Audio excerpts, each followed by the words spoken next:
Welcome to the Hashing and Digital Signatures lesson. Click Next to get started. After completing this lesson, you'll be able to achieve these objectives. Define what hashing is. Describe how hashing works when used in a digital signature. List examples of hashing functions. Describe common hashing attacks and the preventative measures.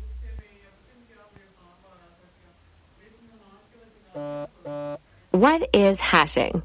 Hashing is the process of converting data of an arbitrary size to a unique value of a fixed size. Hashing has some important features that support cryptography. These features are alluded to in the definition. 1. The output value is a fixed length, which is determined by the hashing function or algorithm.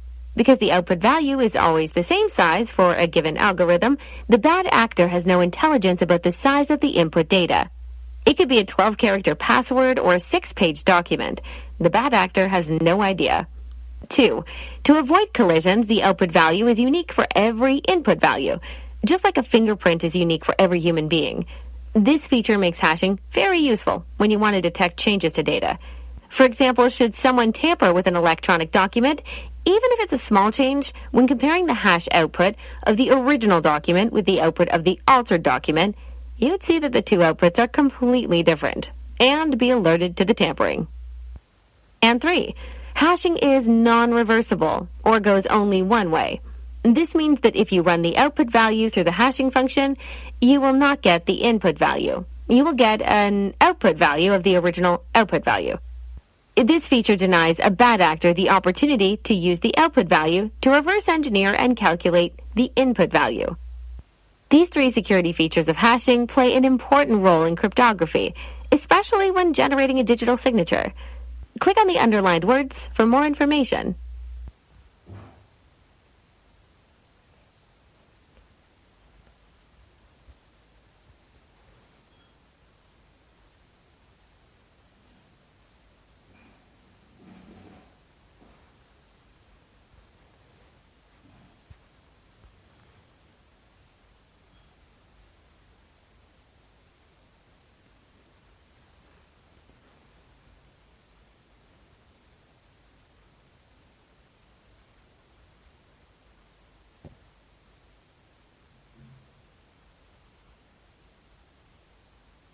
Combining the security features of hashing with asymmetric cryptography can produce a digital signature.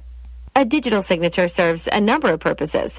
Digital signatures ensure the data integrity of the information signed, authenticate the person or thing that signed the information, and support non-repudiation. In the first step of the digital signing process, the information that needs to be signed is hashed. This produces an output hash value. In the second step, the asymmetric private signing key associated with the signer encrypts the output value using an asymmetric algorithm. This encrypted output value is called a digital signature. In the third step, the digital signature is attached to the information. Click on the underlined term for more information.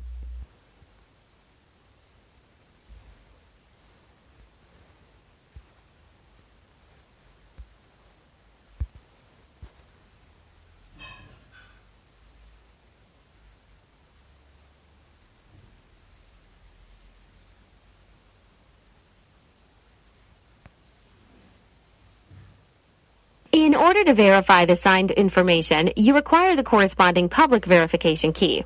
But how do you verify that the key belongs to the signer? In asymmetric cryptography, public keys are written to certificates.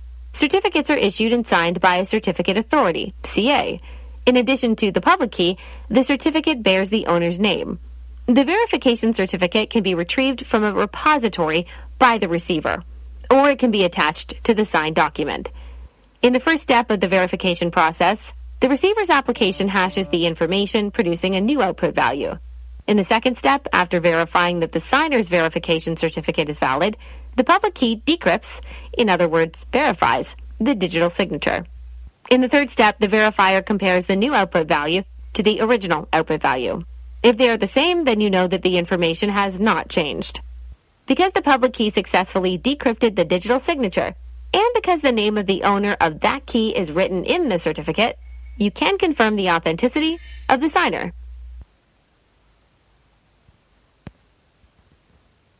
There are a number of popular hashing functions used in cryptographic operations. Common hash functions are Message Digest 5, MD5, and MD6, Secure Hashing Algorithm 1, SHA-1, SHA-2, and SHA-3, Microsoft LANman, and the NT LAN Manager, NTLM algorithm, Haval, and RIPE-MD.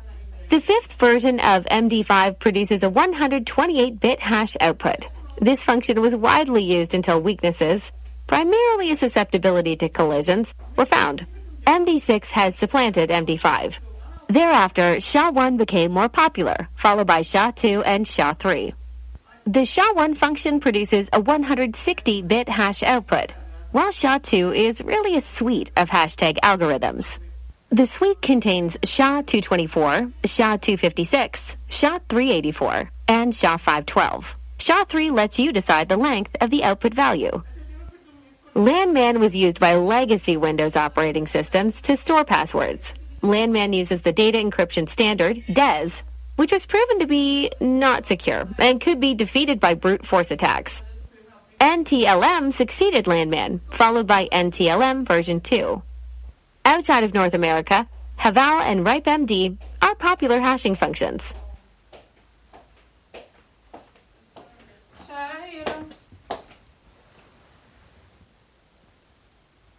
A very common method that is used to crack hashing is a brute force attack. This means that the bad actor will try different input values until they produce the same value as the original hash output. If the attacker has no idea of the size of the input data, a brute force attack will have limited success. However, if the attacker knows something about the input value, they can eliminate those input values that don't apply.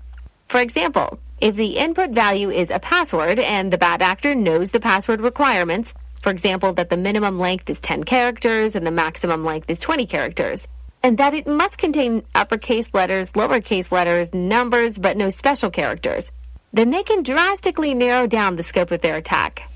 As another example, if the bad actor knew that the hash output was protecting a 4-number pin using MD5, then they could try every conceivable combination until they arrived at the same hash output. A type of brute force attack is the birthday attack, which is based on the birthday paradox and exploits hashing functions that are known to produce collisions. If you're in a room with 183 people, there is a 50% chance one of them shares your birthday. However, if you wanted to have 50% chance of any 2 people sharing the same birthday, you would only need 23 people. This is the birthday paradox. For hashing functions, this means that it is much easier to find any 2 matches if you don't care which 2 they are.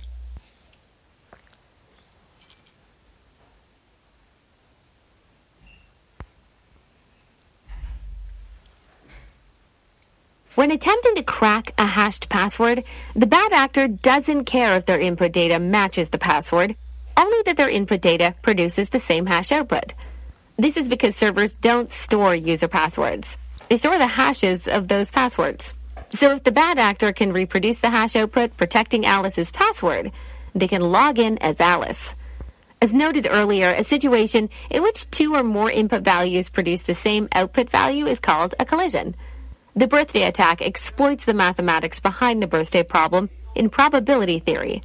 The success of the birthday attack largely depends upon the higher likelihood of collisions being found between random attack attempts and a fixed degree of permutations.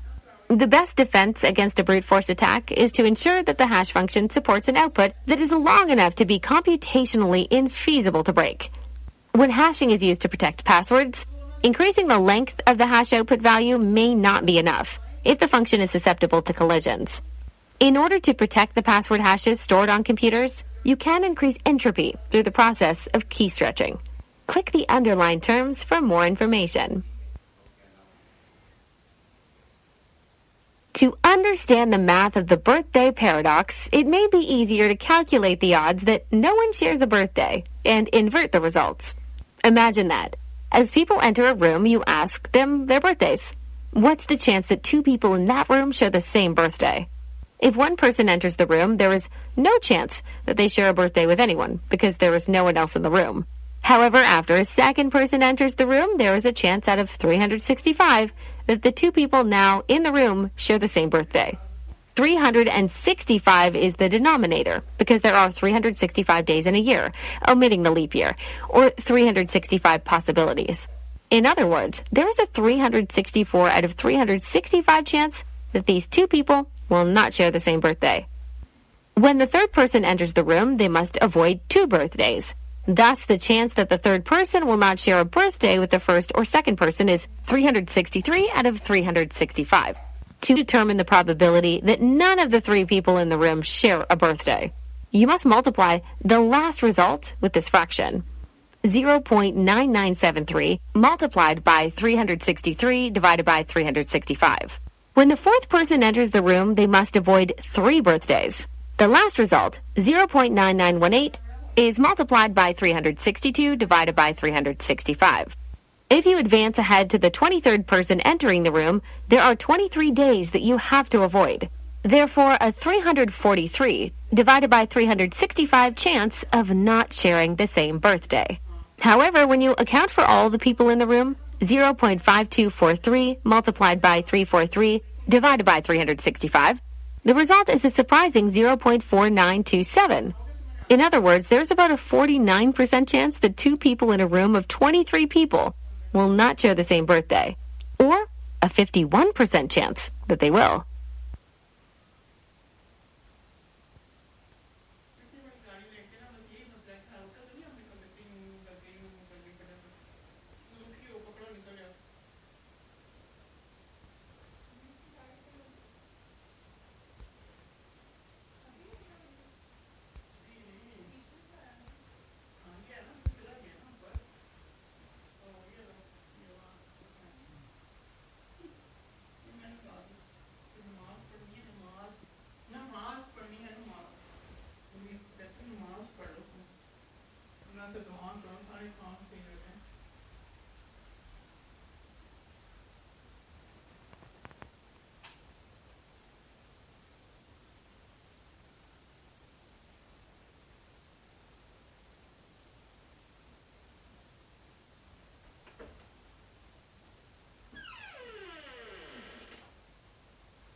You've completed the lesson. You can now achieve these objectives.